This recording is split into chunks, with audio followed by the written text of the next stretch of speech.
Constitutional bodies جو ہیں وہ ادارے ہیں یا وہ انسٹیٹیوشن ہے جس کا ذکر کانسٹیٹیوشن میں ہے، یعنی ان کو بنانا ضروری ہے۔ اگر پرنسپل آف پالیسیز کو ٹرانسلیٹ کرنا ہے ایسے پروگرامز اور پالیسیز میں، تو ان کے لیے کچھ کانسٹیٹیوشنل باڈیز جو ہیں وہ 1973 کے کانسٹیٹیوشن میں ہیں، وہ ڈٹرمن کی گئی ہیں۔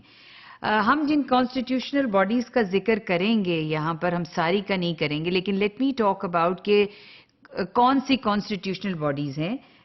یہاں 7 کا میں صرف نام بتاؤں گی۔ ایک ہے کیبنٹ، بہت اہم ادارہ ہے، اس کے بارے میں تفصیلاً ذکر ہوگا۔ دوسرا ہے نیشنل اکنامک کونسل NEC۔ تیسرا ہے council of common interest CCI۔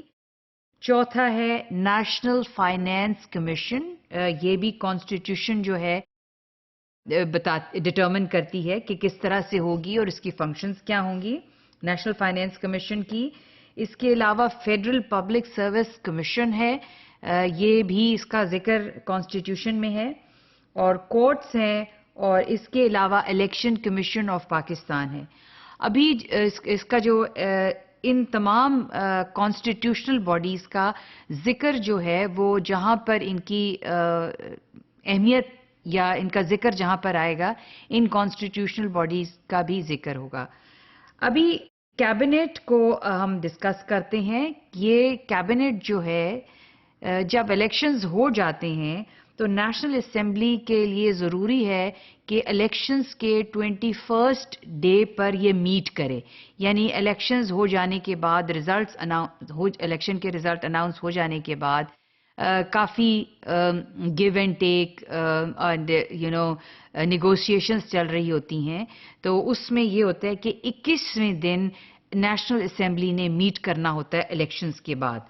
اب جب یہ میٹ کرتی ہے تو سب سے پہلی چیز جو اسمبلی میں جس کا تقرر ہوتا ہے وہ اسپیکر اور ڈپٹی اسپیکر کا ہوتا ہے، اور جب اسپیکر اور ڈپٹی اسپیکر جو ہیں وہ ہو جاتے ہیں، ڈیسائیڈ ہو جاتا ہے کہ کون ہوں گے، تو نیشنل اسمبلی جو ہے وہ پرائم منسٹر کو الیکٹ کرتی ہے، رائٹ۔ سو اس سے پھر اس کا ذکر ہو تو نیشنل اسمبلی جب پرائم منسٹر کو الیکٹ کر لیتی ہے تو یہ اب پرائم منسٹر کی ثوابدید ہے کہ وہ کس کو کون سی منسٹری جو ہے وہ اسائن کرے گا۔ So article 91 of the Constitution says, and of course this is all we are talking about, Article 91 of the Constitution, that there shall be a cabinet of ministers with Prime Minister as its head to aid and advise the President in the exercise of his function.